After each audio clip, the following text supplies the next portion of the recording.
और ऐसे में अमेरिका के राष्ट्रपति डोनाल्ड ट्रंप जो हैं वो चीन के दौरे पर हैं और बड़ी जानकारी निकलकर सामने आ रही है कि बीजिंग में जिनपिंग से ट्रंप ने स्वागत किया है। बड़ी जानकारी आपको दे दें कि अमेरिका के राष्ट्रपति चीन पहुंचे हुए हैं। ऐसे में शी जिनपिंग ने उनका भव्य स्वागत किया है। ट्रंप को मिला है गॉर्ड ऑफ द ऑनर और जिनपिंग से मुलाकात के बाद ट्रंप ने कहा है कि हम चीन के सहयोगी हैं और प्रतिद्वंदी नहीं। बड़ी जानकारी दे दें कि अमेरिका के राष्ट्रपति डोनाल्ड ट्रंप चीन के दौरे पर हैं और बीजिंग पहुंचने पर उन्हें गॉर्ड ऑफ द ऑनर भी दिया गया है और इस दौरान चीनी राष्ट्रपति शी जिनपिंग भी मौके पर मौजूद रहे।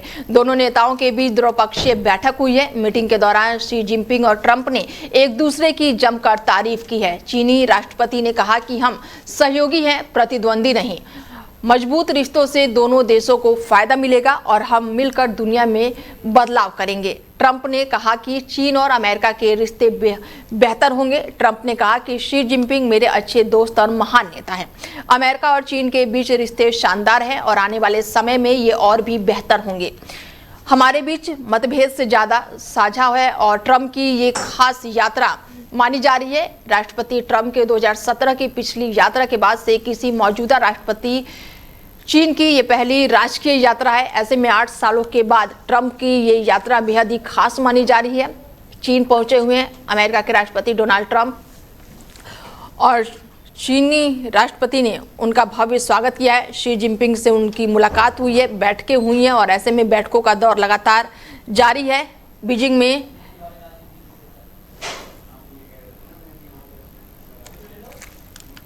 और अमित तिवारी जी हमारे साथ जुड़ चुके हैं इस चर्चा में, राजनीतिक विशेषज्ञ हैं, उनसे बातचीत करते हैं कि चीन पहुंचे हुए हैं अमेरिकी राष्ट्रपति डोनाल्ड ट्रंप, बैठकों का दौर लगातार जारी है, किस तरीके से देख रहे हैं अमित जी? नमस्कार सभी दर्शकों को। देखिए, ये मौका तो बहुत अच्छा है कि बहुत दिनों के बाद ट्रंप कोई अमेरिकी प्रेसिडेंट चाइना के दौरे पर है। और देखिए, जो ट्रेड वार की सिचुएशन बनी हुई पिछले 2 सालों से ट्रंप के सत्ता में आने के बाद से, तो उसका कुछ ना कुछ ये करने के लिए वहां पहुंचे हुए हैं। और जैसा कि मोदी जी ने भी कहा था, अब ये बात मान के रखिए कि आने वाले समय में अमेरिका जो है अपनी करेंसी को डीवैल्यू करेगा। ये उसी के लिए बातचीत होने की कुछ गुंजाइश है, क्योंकि आप ध्यान से देखेंगी तो चाइना ने अपने बहुत सारा इन्वेस्टमेंट जो अमेरिका में किया हुआ था उसको बहुत ही सॉलिड और साइलेंट तरीके से डंप करता जा रहा है। तो मुझे लग रहा है वो पैनिक है जिसके नाते अमेरिकी राष्ट्रपति का ये चीन दौरा है। और बाकी टैरिफ तो लगाए हुई दिया गया है चाइना के ऊपर, तो मुझे लग रहा है कि इस बारे में कुछ गुड न्यूज मिलेगी। लेकिन मुझे नहीं लगता, जिस हिसाब से मार्केट ने रिएक्ट किया है खुलने के बाद, मुझे लग रहा है कि कुछ आने वाले कुछ समय में कुछ बुरा ही होने वाला है। अच्छे की तो उम्मीद नहीं कर सकते इस समय। बिल्कुल। ऐसे में युद्ध को लेकर बात करूं मैं अमित जी, तो ईरान युद्ध पर भी बातचीत हो सकती है इसमें?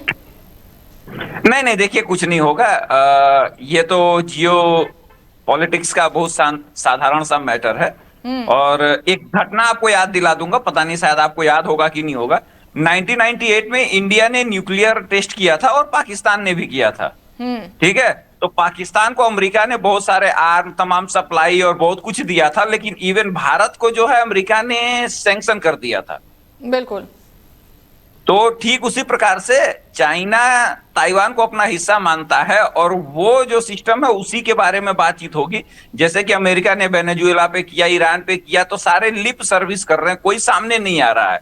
तो मुझे लगता है ये ऐसा कोई मैटर नहीं होने वाला। आने वाले समय में आप देखेंगे कि चाइना ताइवान को लेके जाएगा और इंडिया वाले पीओके लेके जाएंगे और इजराइल और ईरान का जो कॉन्फ्लिक्ट है वो सत्ता परिवर्तन के साथ खत्म हो जाएगा और अमेरिकी कंपनियों को वहां की माइनिंग जो है वो मिल जाएगी। इसमें कोई दो राय नहीं है। तो क्या मिजी हॉर्मुज स्ट्रेट को लेकर बातचीत नहीं हो सकती, जहां पर नहीं, कोई बातचीत नहीं होगी। कोई बातचीत नहीं होगी। ये केवल ट्रेजरी बांड को लेके है। अब कोई पेपर साइन होगा जिसका मतलब क्राइसिस की शुरुआत होनी है। अब जब शुरू हो जाए, इस महीने शुरू हो या अगले महीने शुरू हो, होना तो निश्चित है। क्योंकि देखिए, चाइना बुरी तरीके से और अमेरिका दोनों साथ ऊपर गए थे और साथ नीचे आएंगे, क्योंकि रिजर्व करेंसी स्टेटस का सबसे ज्यादा फायदा अगर किसी को मिला है तो वो चाइना को मिला है। और पिछले 50 सालों में जो चाइना ने ग्रोथ की है वो बहुत बड़ी उपलब्धि मानी जाती है। ठीक है, एक बात ध्यान में रखिएगा कि चाइना आज ओवर पॉपुलेटेड होने के साथ ओवर एज हो चुका है। और ओवर एज होने के बाद आपकी सारी कैपेसिटी खत्म हो जाती है। हालांकि उन्होंने 2 चाइल्ड पॉलिसी शुरू की है, लेकिन अब तो बच्चे 20 साल 40 साल के बाद में उपयोग करने लायक होंगे। अब जो बच्चा आज पैदा होगा वो 22-25 साल के बाद ही किसी काम आएगा, उसके पहले तो आ नहीं सकता। तो इसलिए ये मान के रखिए कि ये क्राइसिस की शुरुआत करने के लिए और डॉलर को डीवैल्यू करने के लिए अब जो चाइना कर सकता है वो करेगा। बिल्कुल। ऐसे में अमित जी, ट्रंप जो है वो अकेले नहीं गए हैं, 17 सीईओ कंपनियों के सीईओ गए हुए हैं। टिम कुक की बात कर लूं, एलन मस्क की बात कर लूं, तो इनकी भी अहम भूमिका है। तो क्या कारोबार के हिसाब से ये बैठक बेहद ही खास है? एक ही बैठक होनी है कि चाइना से ये अपना इन्वेस्टमेंट और मैन्युफैक्चरिंग कब वहां से निकालेंगे, ये इसी मैटर पे बातचीत होनी है, क्योंकि अमेरिका अब नहीं चाहता कि वो अपना मैन्युफैक्चरिंग जो है दुनिया के किसी और कोने में रखे। तो उसके बारे में बातचीत होगी। देखिए, जब भी डेलीगेशन जाते हैं, आप एक घटना याद दिलाता हूं आपको। याद होगा मोदी जी फर्स्ट टर्म में जब थे तो बहुत सारे सीईओ से मिलते थे, आते जाते थे, लेकिन 2022 के बाद उन्होंने किसी सीईओ से मुलाकात नहीं करी आज तक। 4 साल 5 साल हो गया।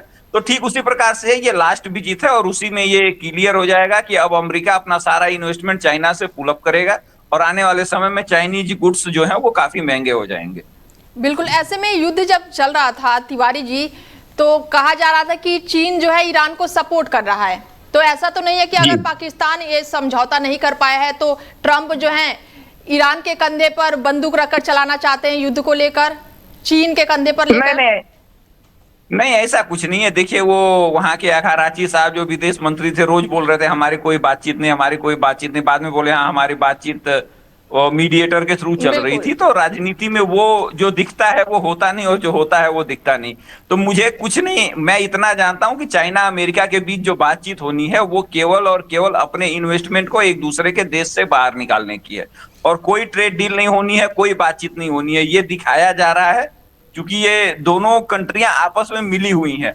चाइना अमेरिका पैसे छापता है, उसका उपयोग चाइना करता है। आपको एक अभी जो वहां के शायद नाम भूल गया मैं, विदेश मंत्री या कोई आए हुए थे भारत के दौरे पे, उन्होंने कहा कि जिस हिसाब से चाइना को ग्रोथ मिली है उस हिसाब से भारत को नहीं मिलेगी। उनके कहने का मतलब यह था कि जिस हिसाब से हमने चाइना को अपने प्रोडक्ट दिए थे उसको चोरी करके मार्केट में बेचने के लिए, वो सुविधा हम भारत को नहीं देने वाले हैं। मतलब वो भारत के डेवलपमेंट में कोई पार्टिसिपेशन नहीं करेंगे।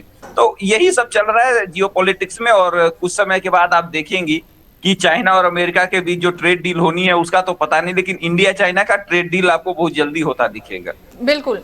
ऐसे में अमित जी, क्या लग रहा है कि विमानों को लेकर भी यहाँ पर बातचीत हो सकती है? बोइंग विमान को लेकर लगातार चर्चाएं चल रही हैं कि इस पर विमान भी खरीद सकते हैं ट्रंप। नहीं, ट्रंप चाइना वाले बोइंग का ऑर्डर दिए हुए हैं, क्योंकि अमेरिका और यूएस की एक पॉलिसी के तहत पूरी दुनिया में और कोई जहाज नहीं बना सकता है। पैसेंजर प्लेन केवल बोइंग और एयरबस ही बनाते हैं, क्योंकि उनके पास मोनोपोली नहीं समझिए, वो यूनाइटेड नेशन और तमाम जो संस्थाएं बनाई हुई हैं उसके हिसाब से वो अपने लिए रखे हुए हैं। तो इस मौके पे बातचीत होगी। हो सकता है कि चाइना कुछ ज्यादा विमान खरीदे क्योंकि उसको रिक्वायरमेंट है, लेकिन मुझे नहीं लगता इस तरीके की कोई डील होगी। केवल डील एक ही बात होगी कि आपने जो तेजरी बांड डंप किया है उसका क्या करेंगे, और कोई डील नहीं होगी। ऐसे में अमित जी, एक सवाल मेरा आपसे और होगा कि एआई, सेमीकंडक्टर और टेक्नोलॉजी को लेकर बातचीत हो सकती है? वो तो पहले से एग्रीमेंट हो चुका है ना चाइना और अमेरिका के बीच। देखिए, सेमीकंडक्टर में सबसे ज्यादा मैन्युफैक्चरिंग जो है वो ताइवान करता है, ठीक है। और ताइवान की सारी कंपनियों को अमेरिका अपने यहाँ से पुल अप करके यूएस ले जा चुका है। बिल्कुल। और उसके चलते कुछ समय के बाद आप देखेंगे कि अमेरिका जो है चाइना के ऊपर फिर से कुछ ना कुछ टैरिफ लगाएगा और कुछ ना कुछ आर्थिक सैंक्शन की बात करेगा, क्योंकि इस दौरे का कोई मतलब नहीं है, क्योंकि चाइना जो है वो कभी भी अपनी मार्केट अमेरिका के लिए नहीं खोलेगा। और ऐसे में टैरिफ लगने के बाद अब ट्रंप गए हैं और कह रहे हैं कि ये मेरे सबसे अच्छे दोस्त है, चीन को अब अच्छा दोस्त बता रहे हैं। वो तो ट्रंप साहब किसको दुश्मन बोलते हैं, वो तो सबको दोस्त बताते हैं। जिसको दोस्त बताते हैं उसको ऊपर टैरिफ लगा देते हैं। ठीक है। मोदी जी को कहा मोदी जी ग्रेट आदमी है, मेरे बहुत अच्छे दोस्त हैं, अगले दिन 50% टैरिफ लगा दिया। आज शी जिनपिंग को बोला है कि मेरे बहुत अच्छे दोस्त हैं, तो कुछ दिन बाद देखिएगा टैरिफ हाइक कर देंगे। ये तो चलता रहेगा इसी तरीके से। ट्रंप साहब आए हुए हैं, उनको कुछ नहीं करना है, केवल बदमाशियां करनी और कुछ नहीं करेंगे। मतलब ये कह सकते हैं कि ट्रंप बोलते कुछ और है और करते कुछ और है। अमित जी, तो राजनीति में होता ही यही है, जो नेता बोलता है उसका उल्टा होता है। ठीक है, चर्चा में जुड़ने के लिए बहुत शुक्रिया अमित जी। नमस्कार। बता दें कि राष्ट्रपति डोनाल्ड ट्रंप की 2017 की पिछली यात्रा के बाद से किसी मौजूदा अमेरिकी राष्ट्रपति की चीन की ये पहली राजकीय यात्रा है।